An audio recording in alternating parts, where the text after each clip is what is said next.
NDA സ്ഥാനാർത്ഥി advocate Mohan George പത്രിക സമർപ്പിക്കുകയാണ്. നിലമ്പൂർ താലൂക്ക് ഓഫീസിലെത്തി. ഇന്ന് 3 സ്ഥാനാർത്ഥികളാണ് പത്രിക സമർപ്പിച്ചത്. അതിലിപ്പോഴിതാ റോഡ് ഷോയായി എത്തിക്കൊണ്ട് അഡ്വക്കേറ്റ് മോഹൻ ജോർജ് പത്രിക സമർപ്പിക്കുകയാണ്. BJP സംസ്ഥാന അധ്യക്ഷൻ രാജീവ് ചന്ദ്രശേഖർ, തുഷാർ വെള്ളാപ്പള്ളി ഉൾപ്പെടെയുള്ളവർ മോഹൻ ജോർജിനൊപ്പമുണ്ട്. മാർത്തോമാ സഭാംഗമാണ് അഡ്വക്കേറ്റ് മോഹൻ ജോർജ്. മഞ്ചേരി ബാറിലെ അഭിഭാഷകൻ കൂടിയാണ് അദ്ദേഹം. നിലമ്പൂർ തെരഞ്ഞെടുപ്പ് ആവേശം ഇതാ ഉച്ചസ്ഥായിയിലെത്തിയിരിക്കുന്നു. VS രഞ്ജിത്ത് അല്ലേ? വിനിത, തീർച്ചയായിട്ടും ഇപ്പോൾ പത്രികാ സമർപ്പണത്തിൽ ഇന്ന് രാവിലെ M സ്വരാജും പിന്നീട് PV അൻവറും ഇപ്പോൾ മോഹൻ ജോർജും പത്രിക സമർപ്പിക്കുന്നു. സ്ഥാനാർത്ഥി ചിത്രം പൂർണ്ണമായും വ്യക്തമായിരിക്കുന്നു. 4 സ്ഥാനാർത്ഥികൾ വളരെ പ്രധാനമായിട്ട് ഇവിടെ മത്സരിക്കുന്നു. 4 മുന്നണികളായി മത്സരിക്കുന്നു. അത് LDFും UDFും NDAയും അതുപോലെ തന്നെ ഇപ്പോൾ PV അൻവർ പ്രഖ്യാപിച്ച പുതിയ പ്രതിരോധ മുന്നണിയും ഈ കളത്തിലുണ്ടാവുന്നു. 4 സ്ഥാനാർത്ഥികൾ മത്സരിക്കുന്നതോടുകൂടി തന്നെ ഈ നിലമ്പൂർ ഉപതെരഞ്ഞെടുപ്പിൽ അസാധാരണമായ മത്സരത്തിൻ്റെ സാക്ഷ്യം വഹിക്കുകയാണ്. LDFും UDFും നേരിട്ട് ഏറ്റുമുട്ടുമ്പോൾ UDFിന് ഒരു ഈസി വാക്ക് ഓവർ പ്രതീക്ഷിച്ചിരുന്ന ഒരു മണ്ഡലമാണ്. പ്രത്യേകിച്ച് നിലമ്പൂർ ഉപതെരഞ്ഞെടുപ്പിൽ PV അൻവറൊക്കെ UDFിനൊപ്പം നിൽക്കുകയാണെങ്കിൽ ഭരണവിരുദ്ധ വികാരത്തിൻ്റെ ആനുകൂല്യത്തിൽ UDF ജയിച്ചു കയറുമെന്ന് പ്രതീക്ഷിച്ചിരുന്നു. പക്ഷേ ഇപ്പോൾ PV അൻവർ UDFിനോടും UDF എന്ന് പറയുന്ന പ്രതിപക്ഷത്തോടും അതിനൊരു ബദലായി മാറാൻ വേണ്ടി ആഗ്രഹിച്ചുകൊണ്ട് മാറുന്നു. ഇപ്പോൾ BJPയും കളത്തിലാകുന്നു. നേരത്തെ BJP സ്ഥാനാർത്ഥി ഉണ്ടാവില്ല എന്നാണ് പ്രതീക്ഷിച്ചിരുന്നത്. അവിടെ BJP സ്ഥാനാർത്ഥി വരുന്നു.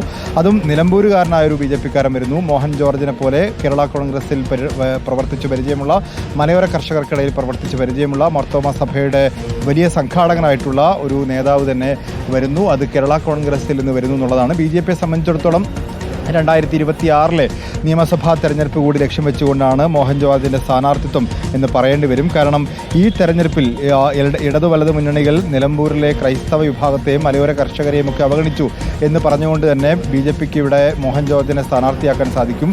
കേരളത്തിലുടനീളം ഈ ക്രൈസ്തവ സഭകളുടെയും മലയോര കർഷകരുടെയൊക്കെ പിന്തുണ, പ്രത്യേകിച്ച് മലയോര മേഖലയിലൊക്കെ മലയോര കർഷകരുടെ രാഷ്ട്രീയമൊക്കെ വലിയ തോതിൽ ചർച്ച ചെയ്യപ്പെടുന്നു. വന്യമൃഗ ശല്യം ഉൾപ്പെടെ വന്യജീവി സംഘർഷം ഉൾപ്പെടെ ചർച്ച ചെയ്യുന്ന ഘട്ടത്തിൽ മോഹൻ ജോർജിൻ്റെ സ്ഥാനാർത്ഥിത്വം NDAക്ക് വലിയ തോതിൽ ഗുണം ചെയ്യും എന്നാണ് പ്രതീക്ഷിക്കുന്നത്. കാരണം ഈ തെരഞ്ഞെടുപ്പിൽ മാത്രമല്ല, സംസ്ഥാന വ്യാപകമായി അത്തരത്തിലൊരു രാഷ്ട്രീയം ചർച്ച ചെയ്യപ്പെടും. അത്തരത്തിലൊരു രാഷ്ട്രീയത്തിന് വേണ്ടി BJP അത് പ്രചരണായുധമാക്കുമെന്നുള്ളതാണ്. പ്രത്യേകിച്ച് ഇവിടെ നിലമ്പൂരിൽ ഒരു ക്രൈസ്തവ സ്ഥാനാർത്ഥിയെ മത്സരിപ്പിക്കാൻ UDFോ LDFോ തയ്യാറായിരുന്നില്ല.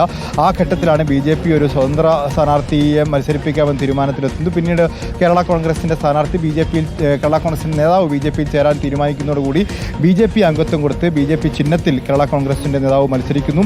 സ്വാഭാവികമായിട്ടും ഈ ഒരു രാഷ്ട്രീയം, മലയോര കർഷകരുടെ രാഷ്ട്രീയം, വന്യമൃഗശല്യത്തിൻ്റെ രാഷ്ട്രീയം, അതുപോലെ തന്നെ ഇവിടെ മലയോരത്ത് താമസിക്കുന്ന കാടും മനുഷ്യരും തമ്മിലുള്ള സംഘർഷം നിലനിൽക്കുന്ന സാഹചര്യത്തിൽ അതിൻ്റെ രാഷ്ട്രീയമൊക്കെ ചർച്ച ചെയ്യാനും ക്രൈസ്തവ സഭകളെ കൂടെ നിർത്താനും ഒക്കെ ഒരു ശ്രമം BJPയുടെ ഭാഗത്ത് നേരത്തെ തൊട്ടുണ്ട്. ആ ക്രൈസ്തവ സഭകളെ കൂടെ നിർത്താൻ ഈ നിലമ്പൂരിൽ BJP മാത്രമേ ഉണ്ടായിരുന്നുള്ളൂ എന്നൊരു രാഷ്ട്രീയം BJP പിന്നീട് പറയും. 2026 നിയമസഭാ തെരഞ്ഞെടുപ്പിലും അത്തരത്തിലൊരു രാഷ്ട്രീയം ഇവിടെ വർക്കൗട്ട് ചെയ്യും എന്നുള്ളത് BJP പ്രതീക്ഷിക്കുന്നുണ്ട്. അതുകൊണ്ടാണ് BJP മത്സരിക്കേണ്ടതില്ല എന്നൊരു തീരുമാനത്തിൽ നിന്ന് പൊടുന്നനെ മത്സരിക്കാനും അതുപോലെ തന്നെ ഇവിടെ സ്ഥാനാർത്ഥിയെ നിർത്താനും തീരുമാനിക്കുന്നു. അങ്ങനെ സ്ഥാനാർത്ഥിയെ നിർത്തുമ്പോൾ അത് നിലമ്പൂരുകാരനായിട്ടുള്ള സ്ഥാനാർത്ഥി വേണം എന്ന് BJPക്കുണ്ടായിരുന്നു. അത്തരത്തിലാണ് മോഹൻ ജോർജ് എന്ന് പറയുന്ന സ്ഥാനാർത്ഥിയിലേക്ക് എത്തുന്നത്.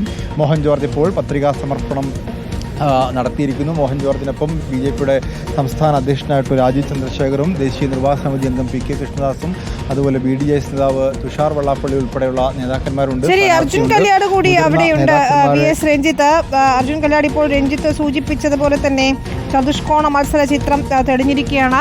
ഇപ്പം മോഹൻ ജോർജ് ഇതാ പത്രിക സമർപ്പിക്കുന്നു. നമ്മൾ നേരത്തെ M സ്വരാജ് എത്തിയപ്പോഴും PV അൻവർ എത്തിയപ്പോഴും വലിയ ആവേശം കണ്ടത് തന്നെയാണ്. NDA ക്യാമ്പിൽ ആവേശം എത്രത്തോളമുണ്ട്?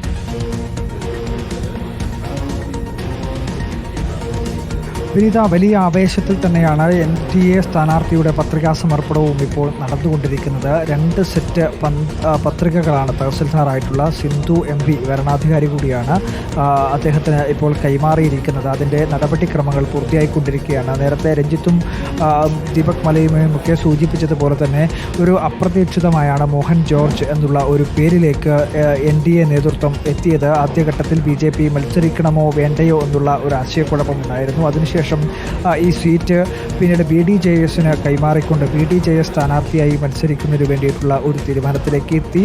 അതിനുശേഷമാണ് അപ്രതീക്ഷിതമായി മോഹൻ ജോർജ് എന്നുള്ളൊരു പേരിലേക്ക് എത്തിയത്. മോഹൻ ജോർജ് പാർട്ടി ചിഹ്നത്തിൽ തന്നെയാണ് ഇപ്പോൾ പാർട്ടി ചിഹ്നം അനുവദിച്ച് ലഭിക്കാനുള്ള അനുവദിച്ച് നൽകാനുള്ള അതിൻ്റെ ഫോം ഉൾപ്പെടെ ചേർത്തുകൊണ്ടാണ് ഇപ്പോൾ ആ നാമനിർദ്ദേശ പത്രിക നൽകിയിരിക്കുന്നത്. BJPയുടെ സംസ്ഥാന അധ്യക്ഷൻ രാജീവ് ചന്ദ്രശേഖർ, അതുപോലെ തന്നെ NDAയുടെ ചെയർമാനായിട്ടുള്ള തുഷാർ വെള്ളാപ്പള്ളി, PK കൃഷ്ണദാസ് തുടങ്ങിയിട്ടുള്ള നേതാക്കൾ അദ്ദേഹത്തോടൊപ്പം ഭരണാധികാരിയുടെ മുന്നിൽ നിൽക്കുകയാണ്. അതിൻ്റെ നടപടിക്രമങ്ങൾ പൂർത്തിയാവുന്നു. എന്തായാലും വലിയ രീതിയിലുള്ള രാഷ്ട്രീയ പോരാട്ടമാണ് നിലമ്പൂരിലേത്. വലിയ ആവേശമാണ് എല്ലാ മുന്നണികളും മുന്നോട്ട് വയ്ക്കുന്നത്. ഒരു ദിശയിലുള്ള അല്ലെങ്കിൽ ചതുർകോണ പോരാട്ടത്തിലേക്ക് നിലമ്പൂർ കളമൊരുങ്ങിയിരിക്കുന്നു. പ്രധാനപ്പെട്ട 4 സ്ഥാനാർത്ഥികൾ, അതിൽ 4ാമതായി അതായത് നേരത്തെ M സ്വരാജും ആര്യാടൻ ഷൗക്കത്തും PV അൻവറും പത്രിക സമർപ്പിച്ചു. അതിന് തൊട്ടു പിന്നാലെയാണ് ഇപ്പോൾ NDA സ്ഥാനാർത്ഥിയായിട്ടുള്ള മോഹൻ ജോർജും പത്രികാ സമർപ്പണത്തിന് എത്തിയിരിക്കുന്നത്. അപ്പോൾ പ്രധാനപ്പെട്ട 4 പേർ 4 മുന്നണികളുടെ ഭാഗമായി ഇപ്പോൾ നാമനിർദ്ദേശ പത്രിക സമർപ്പിച്ചിരിക്കുകയാണ്. ഒരു ചതുർകോണ പോരാട്ടത്തിലേക്ക് ഈ നിലമ്പൂർ കളമൊരുങ്ങിയിരിക്കുന്നു എന്നുള്ളതാണ് അതിൻ്റെ ആ രീതിയിലേക്കുള്ള ഒരു പോരാട്ടത്തിന് വഴി തുറന്നിരിക്കുന്നു നിലമ്പൂർ എന്നുള്ളതാണ് മനസ്സിലാക്കേണ്ടത്. എന്തായാലും മലയോര മേഖലയിലെ പ്രശ്നങ്ങൾ, വന്യജീവി പ്രശ്നങ്ങൾ, അത്തരത്തിലുള്ള നിരവധിയായിട്ടുള്ള വിഷയങ്ങൾ കേരളത്തിലെ പിണറായി വിജയൻ സർക്കാർ നടത്തിയിട്ടുള്ള അല്ലെങ്കിൽ പിണറായി വിജയൻ സർക്കാരിനെതിരായിട്ടുള്ള ആരോപണങ്ങളെല്ലാം BJPയുടെ ഭാഗമായി മുന്നോട്ട് വെക്കും. അതോടൊപ്പം തന്നെ കേന്ദ്ര സർക്കാരിൻ്റെ വികസന നേട്ടങ്ങളാണ് ഈ തെരഞ്ഞെടുപ്പിലെ ഏറ്റവും പ്രധാനപ്പെട്ട വിഷയം എന്നുള്ളതാണ് നേരത്തെ പ്രതികരിച്ചിട്ടുള്ള രാജീവ് ചന്ദ്രശേഖർ വ്യക്തമാക്കിയത്. അത്തരത്തിൽ വികസന രാഷ്ട്രീയം, ആ വികസന രാഷ്ട്രീയം എന്ന് പറയുമ്പോൾ നരേന്ദ്രമോദി സർക്കാർ നടപ്പിലാക്കിയിട്ടുള്ള വികസന നേട്ടങ്ങൾ, അതിൽ വിഴിഞ്ഞം പദ്ധതികൾ ഉൾപ്പെടെ എടുത്തുകാട്ടിക്കൊണ്ടുള്ള ദേശീയപാത വികസനം ഉൾപ്പെടെ എടുത്തുകാട്ടിക്കൊണ്ടുള്ള ഒരു പ്രചരണമായിരിക്കും നടത്തുക. ആ ഘട്ടത്തിൽ ഈ ദേശീയപാതയിലെ വിള്ളൽ ഉൾപ്പെടെയുള്ള കാര്യങ്ങൾ ചർച്ചയാവും. പക്ഷേ കൃത്യമായ രീതിയിൽ നരേന്ദ്രമോദി സർക്കാർ നടത്തുന്ന ഒരു വികസന കാഴ്ചപ്പാടിനാണ് ഇത്തവണ നിലമ്പൂർ വിധിയെഴുതുക എന്നുള്ള ആത്മവിശ്വാസമാണ് NDAയുടെ നേതാക്കൾ, അതുപോലെ തന്നെ BJPയുടെ നേതാക്കളെല്ലാം പങ്കുവയ്ക്കുന്നത്. ഇപ്പോൾ എന്തായാലും 2 സെറ്റ് പത്രികകളാണ് സമർപ്പിക്കപ്പെട്ടിരിക്കുന്നത്. അതിൻ്റെ പരിശോധന കാര്യങ്ങളെല്ലാം തന്നെ പൂർത്തിയാക്കുകയാണ്. എന്തായാലും അല്പസമയത്തിനകം തന്നെ ഇനിയിപ്പോൾ ഈ നാമനിർദ്ദേശ പത്രിക സമർപ്പിച്ചതിന് ശേഷം പുറത്തിറങ്ങി ഏത് തരത്തിലുള്ള ഒരു പ്രഖ്യാപനമാകും അല്ലെങ്കിൽ ഏത് തരത്തിലുള്ള ഒരു പ്രതികരണമാകും സ്ഥാനാർത്ഥി നടത്തുക തുടങ്ങിയിട്ടുള്ള കാര്യങ്ങളൊക്കെ നമുക്ക് നോക്കാവുന്നതാണ്. BJPയുടെ മുതിർന്ന നേതാക്കളെല്ലാം ജാഥയോടൊപ്പം, അതായത് നാമനിർദ്ദേശ പത്രിക സമർപ്പിക്കാൻ ഇവിടത്തേക്ക് എത്തിയ ജാഥയോടൊപ്പം ഉണ്ടായിരുന്നത് എത്രമാത്രം സീരിയസ് ആയി തന്നെയാണ് BJPയും ഈ തെരഞ്ഞെടുപ്പിനെ കാണുന്നത് എന്ന് തന്നെയാണ് വ്യക്തമാക്കുന്നത്. നേരത്തെ ആദ്യഘട്ടത്തിൽ ഈ തെരഞ്ഞെടുപ്പ് അത്രമാത്രം പ്രാധാന്യത്തോടു കൂടി കാണേണ്ടതാണോ, അല്ലെങ്കിൽ വലിയ ഒരു മനുഷ്യാധ്വാനവും വലിയ രീതിയിലുള്ളൊരു ശ്രദ്ധയും കേന്ദ്രീകരിച്ചുകൊണ്ട് ഒരു തെരഞ്ഞെടുപ്പിന് മത്സരിക്കേണ്ടതുണ്ടോ എന്ന് പോലും സംശയിച്ച BJP ഇപ്പോൾ എന്തായാലും വളരെ സീരിയസ് ആയി, അതായത് M സ്വരാജിനെ പോലെ പാർട്ടി ചിഹ്നത്തിൽ ഒരു സ്ഥാനാർത്ഥി എത്തുന്നു, PV അൻവർ മത്സരത്തിനിറങ്ങുന്നു, ആര്യാടൻ ഷൗക്കത്ത് നേരത്തെ തന്നെ അതായത് മുൻകൂട്ടി UDF പ്രഖ്യാപിച്ച് കളത്തിലുണ്ട്. അങ്ങനെ ഒരു സജീവമായി നിൽക്കുന്ന ഒരു ഘട്ടത്തിൽ BJP സ്ഥാനാർത്ഥിയെ നിർത്തിയില്ല എങ്കിൽ, അല്ലെങ്കിൽ BJP മത്സരിക്കുന്നില്ല എങ്കിൽ സ്വാഭാവികമായും അത് മറ്റൊരു രാഷ്ട്രീയ വ്യാഖ്യാനത്തിന് വഴി തുറക്കും. തദ്ദേശ തെരഞ്ഞെടുപ്പൊക്കെ അടുത്ത് നിൽക്കുന്ന ഒരു പശ്ചാത്തലം കൂടി പ്രത്യേകമായി പരിഗണിക്കേണ്ടതാണ്. അപ്പോൾ അങ്ങനെ ഒരു പശ്ചാത്തലത്തിൽ കൂടിയാണ് BJP ഒരു മത്സരത്തിനിറങ്ങുന്നത്. ആ മത്സരത്തിനിറങ്ങുമ്പോൾ പോലും ഒരു അപ്രതീക്ഷിതമായ സ്ഥാനാർത്ഥിയെയാണ് BJP അവതരിപ്പിക്കുന്നത്. അങ്ങനെയാണ് മോഹൻ ജോർജ് എന്നുള്ള ഒരു പേരിലേക്ക് എത്തുന്നത്. നേരത്തെ കേരള കോൺഗ്രസിൻ്റെ ഭാഗമായി പ്രവർത്തിച്ചിരുന്ന മോഹൻ ജോർജിനെ അങ്ങനെ BJP ആ രീതിയിലേക്കുള്ള ഒരു സ്ഥാനാർത്ഥിയെ കണ്ടെത്തി. അത് വളരെ പെട്ടെന്ന് തന്നെ പ്രഖ്യാപനം നടത്തി അതിൻ്റെ ഒരു മുന്നണിയിലേക്ക്, അല്ലെങ്കിൽ ഈ പ്രചരണത്തിൻ്റെ ഒരു മുൻനിരയിലേക്ക് മറ്റ് മുന്നണികളോടൊപ്പം തന്നെ എത്തുന്ന ഒരു നീക്കം BJPയുടെ ഭാഗത്തു നിന്നുണ്ടായി. അങ്ങനെ 4 മുന്നണികളും ഇപ്പോൾ കളം നിറഞ്ഞിരിക്കുകയാണ്.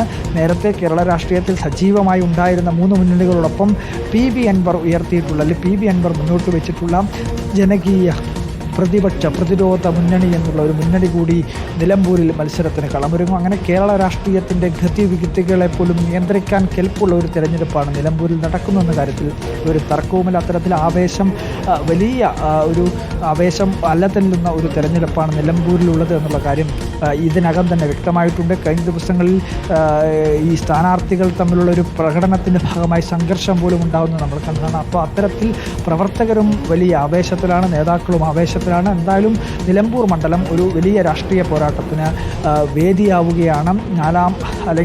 നാലാമതായി ഇപ്പോൾ പ്രധാനപ്പെട്ട മുന്നണികളുടെ ഭാഗമായിട്ടുള്ള 4ാമത്തെ സ്ഥാനാർത്ഥിയാണ് മോഹൻ ജോർജ് നാമനിർദ്ദേശ പത്രിക സമർപ്പിക്കുന്നത്. കഴിഞ്ഞ തെരഞ്ഞെടുപ്പിൽ ഉൾപ്പെടെ 10,000-ഓളം വോട്ടുകൾ NDAക്ക് ഇവിടെ സമാഹരിക്കാൻ വേണ്ടി കഴിഞ്ഞിരുന്നപ്പോൾ അത്തരത്തിൽ സ്വാധീനം വർദ്ധിപ്പിക്കാം, ഈ കഴിഞ്ഞ തെരഞ്ഞെടുപ്പിനേക്കാൾ അല്പമെങ്കിലും വോട്ട് വർധന ഉണ്ടാക്കാൻ കഴിഞ്ഞാൽ തന്നെ അത് രാഷ്ട്രീയമായി വിജയം ചെയ്തു എന്നുള്ള അങ്ങനെ ഒരു ന്യായീകരണം ധ്രുവീകരണത്തിലേക്ക് അല്ല അങ്ങനെ ഒരു മേനി പറച്ചിലേക്ക് എന്തായാലും BJP കടക്കാൻ വേണ്ടി കഴിയും. ഒരു വിജയം എന്നുള്ള ഒരു സംഭവത്തിലേക്ക് അല്ലെങ്കിൽ വിജയത്തിലേക്ക് എത്തിയില്ലെങ്കിൽ കൂടിയും അനുകൂലമായി വീഴുന്ന ഓരോ വോട്ടും കഴിഞ്ഞ തെരഞ്ഞെടുപ്പിനേക്കാൾ അധികമായി വരുന്ന ഓരോ വോട്ടും അത് മോദിയുടെ വികസന രാഷ്ട്രീയത്തിനുള്ള വോട്ടാണ് എന്നുള്ളതാണ് ഏറ്റവും പ്രധാനമായി ഇപ്പോൾ BJP മുന്നോട്ട് വയ്ക്കുന്നത്. ഇപ്പോൾ ഈ തെരഞ്ഞെടുപ്പിൻ്റെ പെരുമാറ്റച്ചട്ടവും സ്ഥാനാർത്ഥിക്ക് നൽകുന്ന തെരഞ്ഞെടുപ്പുമായി ബന്ധപ്പെട്ടുകൊണ്ടുള്ള വിവിധ രേഖകളും ഉൾപ്പെടെ ഇപ്പോൾ കൈമാറിയിരിക്കുകയാണ്. അതിനകത്ത് തെരഞ്ഞെടുപ്പ് പെരുമാറ്റച്ചട്ടത്തിൻ്റെ രേഖകളുണ്ടാവും. മറിച്ച് ഇതിൻ്റെ നാമനിർദ്ദേശ പത്രിക ശേഖരിച്ച് നൽകിയതിൻ്റെ റെസിപ്റ്റും ഉൾപ്പെടെ ഇപ്പോൾ സ്ഥാനാർത്ഥിക്ക് കൈമാറിയിരിക്കുകയാണ്. നാമനിർദ്ദേശ പത്രികയുടെ അതിൻ്റെ എല്ലാ പ്രക്രിയയും പൂർത്തിയായിരിക്കുന്നു എന്നുള്ളതാണ്. വരണാധികാരിയെ ഉൾപ്പെടെ അഭിവാദ്യം ചെയ്തുകൊണ്ട് ഇപ്പോൾ സ്ഥാനാർത്ഥി പുറത്തേക്ക് ഇറങ്ങുന്നു. എന്തായാലും വലിയ ആവേശത്തിൽ തന്നെയാണ് BJPയുടെ സ്ഥാനാർത്ഥിയും ഉള്ളത്. അത്തരത്തിൽ കഴിഞ്ഞ തിരഞ്ഞെടുപ്പുകളിലുള്ള വോട്ട് വർധന അതോടൊപ്പം തന്നെ വിജയത്തിലേക്ക് അല്ലെങ്കിൽ വിജയത്തെ നിശ്ചയിക്കാൻ കഴിയുന്നൊരു വോട്ട് ശതമാനം ഉണ്ടാക്കുക എന്നുള്ളത് തന്നെയാണ് BJP ലക്ഷ്യമിടുന്നത്. പ്രധാനപ്പെട്ട എല്ലാ മുന്നണികളോടൊപ്പവും കിടപിടിക്കുന്ന രീതിയിലുള്ള ഒരു മത്സരമുണ്ടാകും.